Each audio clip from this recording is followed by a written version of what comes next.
Hey, what's up? 7:15 Pacific time, 9:15 Central, 10:15 Eastern time. I'm trying to catch all you ones who are still up. Maybe just finished your dinner. Maybe you're looking on TV and finding there's nothing on. 500 channels of nothing. Sometimes I spend more time trying to find something than I do actually watching something. My name is Michael ALPOUGH. I want to welcome you to the Life, Love, and Laughter Show, number 55, double nickel. We started on April the 1st, and now it is the 10th of February, and we are glad to have you here now live, as well as those who will be coming in later, and those who will be watching tonight, tomorrow, and in the years to come. I want to thank you for being here. Hope you all had a nice Mother's Day. Happy belated to all the mothers out there, and I hope you're having a nice evening, and I'm so glad that you're here. I'm so glad that you're actually interested in some of the things that I've been wanting to share with you. Again, this is with me, as you take the best, you leave the rest. I'm only here to basically stimulate your conversation within your own framework. Whether that means that you're just beginning to study something, if that is where it leads you, that's fine. We can also agree to disagree. That seems to be something that is lost these days. But again, if we can't agree to disagree, then how can we possibly have any kind of conversation so that we can all learn from each other? So go with your gut. Why? You've heard that expression.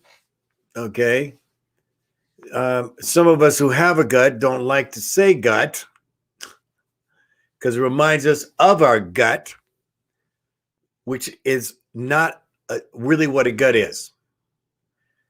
So if you got a belly, that's not really, you don't have a big gut. So let's just get that straight, okay? So there's a difference between having fat around your gut and actually having a big gut. So yes, without a doubt, your gut can tell you what you do believe. Going with your gut, of course, this is just the beginning of your study. This has been studied for centuries, and they're still figuring out on the actual how this works. But again, there is a concept set up that I want to share with you about the actual gut-brain connection. So now, how are the two connected? Well, there's this thing that's called the Las Vegas nerve.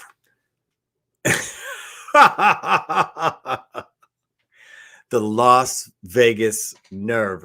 Viva Las Vegas. No, it is not called the Las Vegas nerve, but it is called the vagus nerve. And the reason why I said the Las Vegas nerve is so you'll remember. Okay? Just think of what connects the brain to the gut is the Las Vegas, drop the Las, the vagus nerve. And you will never forget that. It's a big nerve that goes all the way down into the gut from the brain. We've talked about the vagus nerve before. You wonder if they've named the Vegas after that nerve. I don't know, but it seems that I don't know. Anyway, you can I'll look up the definition on how it came, but it's almost like you're gambling with your body. So the vagus nerve connects the gut to the brain. Now, also, the vagus nerve connects the vocal cords, the heart, the lungs, and the gut. All right. And so we've talked about this in the past. So I'm going to give you two examples of what we talked about with the vagus nerve. And I've taught this before. All right. So I was telling you about the supplement or the chemical in the brain or the body, the stomach, called butyrate. All right. Butyrate is what it does is it removes basically the inflammation in the stomach. It also tells you when the stomach is actually full. And what it does is it sends an electrical signal to the vagus nerve that the stomach is full. And so then the gut registers, the stomach registers that it's full through butyrate by sending it's a microbe that sends an electrical signal to the brain, telling the stomach that it's full.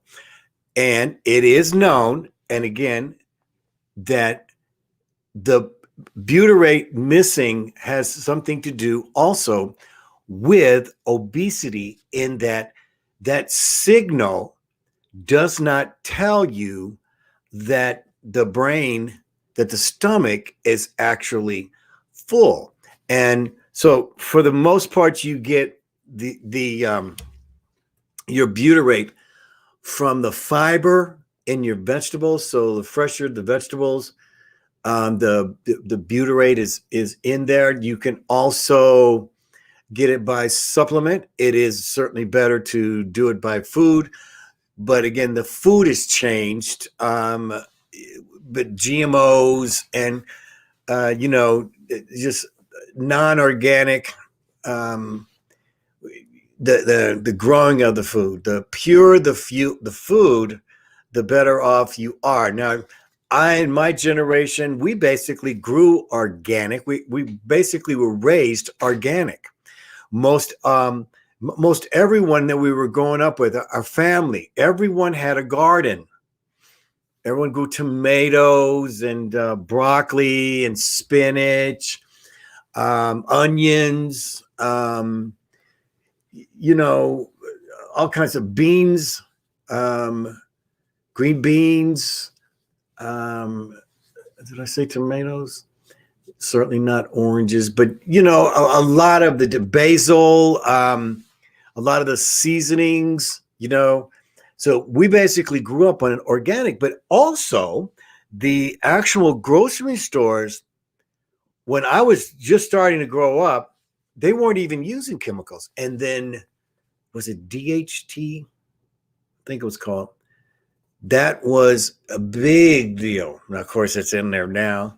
But again, back then, there was a big argument. And I mean, just putting one ingredient, one, something that says, well, it's going to kill the insects and this and that. And, and that was just the first one. And now there are many. And of course, Monsanto is the king of the GMO seeds out there. So we basically grew up like this. So bringing it back here. So this is why obesity has really only been in the last really 40, 50 years, where obesity, when I was a kid, I mean, there were really hardly anybody that were big, that were fat. Okay. But not now. Now, got babies, little children. I see them in Walmart. Children 3, 4 years old, they're already obese. And one of the reasons why is because it's because of their diet that doesn't have the actual, let's just say, communication to the brain. And so this is how it's also, chemically affected. It could be the right chemicals or the wrong chemicals in here. All right. Second, we were talking about one day about fear. And we were going about over the word. And I said that fear is a word, but also it is a word that causes some type of an emotional and physical response. This was one of the reasons why I was talking about fear, and that it's not something that I accept. Okay. Now, of course, I'm going to get disagreement about that because some people say, listen, it's that fear that makes me not do something. Okay. Well, to me, it's a thought. All right. So I did a test and I said to you, I want you to say that word 10 times. Say it 10 times and you watch how your stomach starts to feel. It will cause an emotional response as well as a physical and neurological response in the brain, the mind, and the gut. Okay. In the spirit. Okay. So the vagus nerve we were talking about. All right. So now the gut is smart because it listens to the brain. All right. So now we're going with here that, all right. So there are in the actual gut, there's these neuropod cells that stimulates mechanical, thermal, and chemical electric pulses or gut pathogens up into the brain. So there's a communication. It's physical. It's mechanical. It's heat.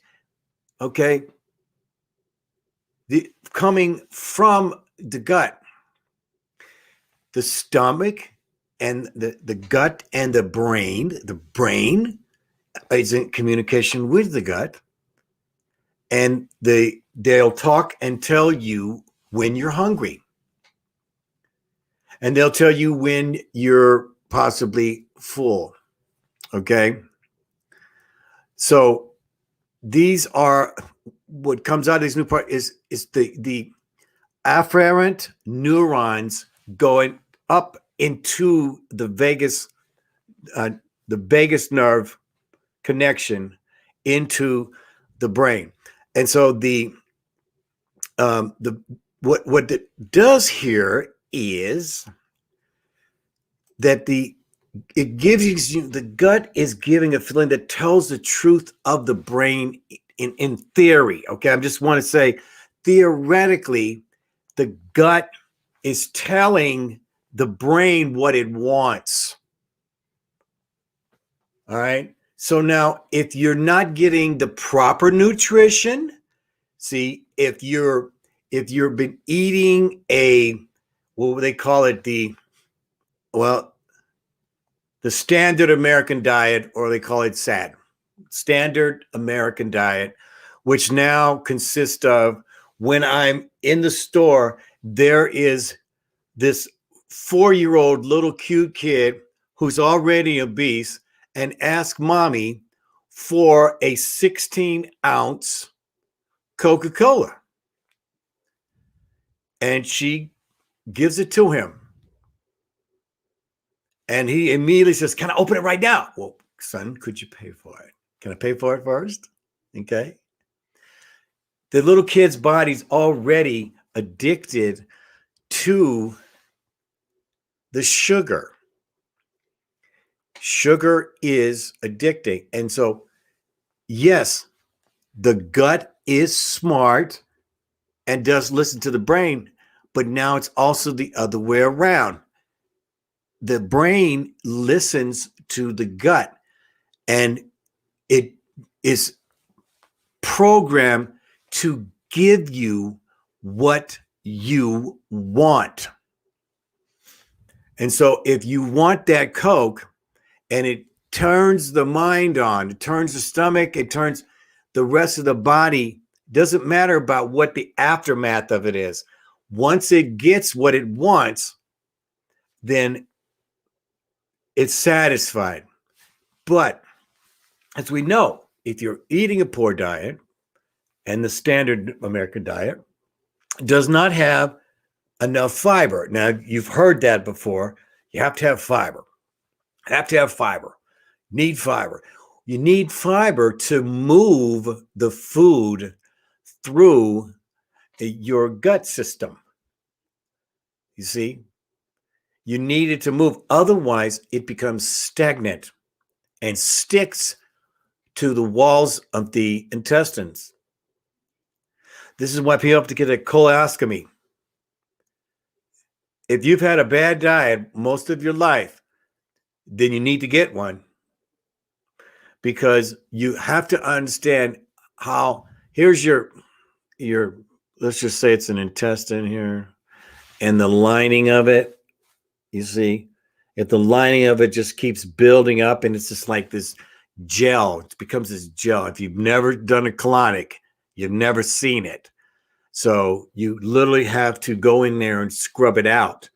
And how you do that is to use the a colon cleanser. People do colonics. I recommend, if you've never done one, you probably should do a few of them. If you've never done a parasite cleanse, you probably need to do one. I will be talking about a parasite cleanse. I did a parasite cleanse. It took 6 weeks to do a parasitic cleanse. If you've never done any of these two things, then this might be a reason not to trust your gut. Okay? If you're obese, your gut is always wanting to feed the what? The pleasure part. And the brain wants to give you what you want, and vice versa. So this comes up to some more thought. This always comes back to more thought. All right. And so if you've ever heard of fight or flight, okay, fight or flight, parasympathetic or sympathetic. Parasympathetic is when you're ready to fight. Most of us go to bed like this. When I say fight, I mean you can't relax. Okay? You can't relax. And you need to do that. This is when people don't get the right sleep. Okay? They don't get enough sleep because they're going to bed with the problems on their mind, and they can't quiet the brain down. And so part of this whole deal here is understanding the gut, that it is real, that your gut can tell you. Believe me, I know it tells me. But you also have to be able to control the gut too. It's the same thing with your brain. So the brain can control the gut. Okay, you are what you think about. If you study diets, if you see why you gained your weight, if you see why, because this is complex post-traumatic stress disorder, and we're complex. This is complex. Food is complex. Why we eat food? What is it? Is it comfort? You see, you can tell that there's a pleasure thing that goes with eating. Now, once you begin to understand a little better about your gut, and that what you want is nutrition as opposed to pleasure. Okay. This is why intermittent fasting is one of the best things to control the gut and the mind. If one is out of disorder, then you've got to work on them. Most of them are hooked. They're thinking exactly like there is that conflict that you have to bring them into one. But first, you have to accept I must get my mind wrapped around my gut. Understanding your body, understanding the actual vagus nerve connections, okay, the neuropod cells, the afferent neurons. You see, everything is electric. Nothing works in the body without an electrical connection. What happens when people are paralyzed? The electrical connection from the brain is blocked. And when that happens, there is no more feeling. There's no more connection. And so basically you're left with a dead body that just barely gets blood flow that goes through it. That's why you'll see people who are paralyzed, their legs shrink really bad, really, really small.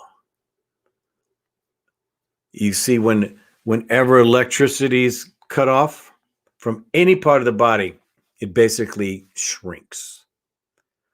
So where are we at, and how are we going to put all this together to help you think and be an adult of your mind and adult of your thought? And how are you going to change your thoughts? Why change your thoughts? Well, it's very important. This connects with what I was talking about today, is to replace these pleasure thoughts with things that are much more practical.